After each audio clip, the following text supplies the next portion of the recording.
بسم اللہ الرحمن الرحیم۔ محترم ناظرین السلام علیکم۔ جب سیدنا عمر رضی اللہ تعالیٰ عنہ پر حملہ کیا گیا تو ان کے لیے دودھ لایا گیا۔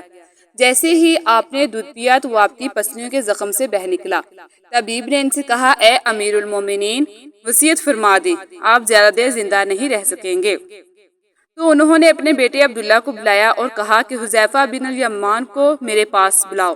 حذیفہ بن الیمان حاضر ہو گئے۔ یہ وہ صحابی ہیں جنہیں نبی کریم نے منافقین کے ناموں کی فرصت عطا کی تھی، اور ان ناموں کے بارے میں اللہ پاک، اس کے رسول اور حذیفہ بن الیمان کے علاوہ کوئی نہیں جانتا تھا۔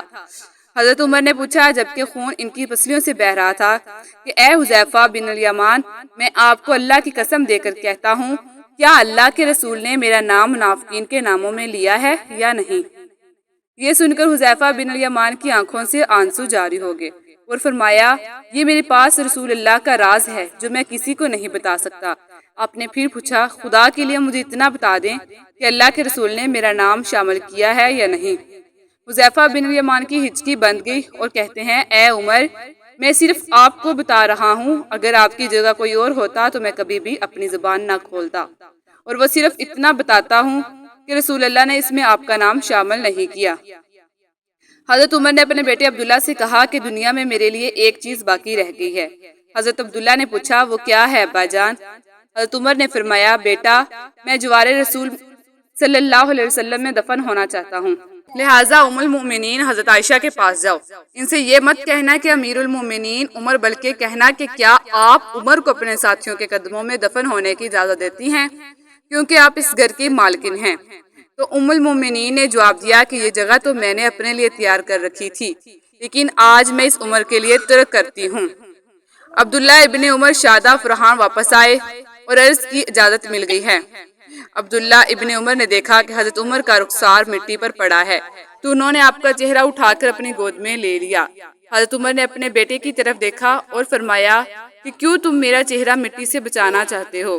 عبداللہ ابن عمر نے کہا، ابا جان، لیکن حضرت عمر نے بات کاٹتے ہوئے فرمایا کہ اپنے باپ کا چہرہ مٹی سے لگنے دو، بربادی ہے عمر کے لیے اگر کل اللہ پاک نے اسے نہ بخشا۔ حضرت عمر اپنے بیٹے کو یہ وصیت فرما کر موت کے آغوش میں چلے گئے۔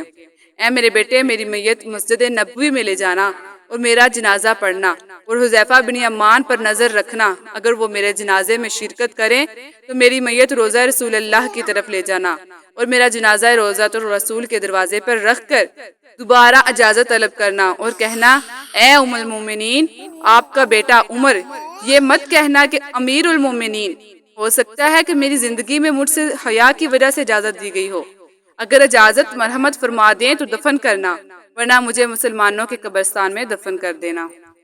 عبداللہ ابن عمر کی نظریں حذیفہ بن الیمان پر تھی۔ وہ کہتے ہیں کہ میں حذیفہ بن الیمان کو ابا جان کی نماز جنازہ پر دیکھ کر بہت خوش ہوا اور ہم جنازہ لے کر روضہ رسول کی طرف چلے گئے۔ دروازے پر کھڑے ہو کر میں نے کہا، اے ہماری ماں، آپ کا بیٹا عمر دروازے پر ہے، کیا آپ تدفین کی اجازت دیتی ہیں؟ ام المومنین نے جواب دیا، مرحبا یا عمر، عمر کو اپنے ساتھیوں کے ساتھ دفن ہونے پر مبارک ہو۔ ام المومنین نے اپنی چادر سمیٹی اور روضہ رسول سے باہر نکل آئیں۔ اللہ پاک راضی ہو حضرت عمر سے، زمین کا چپا چپا جن کے دل کی گواہی دیتا ہے، جن کی موت سے اسلام یتیم ہو گیا، جن کو اللہ کے رسول نے زندگی میں جنت کی خوشخبری دی ہو، پھر بھی اللہ کے سامنے حساب دہی کا اتنا خوف، ہمارا کیا بنے گا؟ امید کرتی ہوں کہ آپ کو یہ ویڈیو اچھی لگی ہوگی، اور اگر ویڈیو اچھی لگی ہے تو ویڈیو کو لائک کریں اور دوسروں کے ساتھ شیئر کریں۔ ملتے ہیں اس طرح کے ایک اور نئی ویڈیو کے ساتھ، تب تک کے لیے اللہ حافظ۔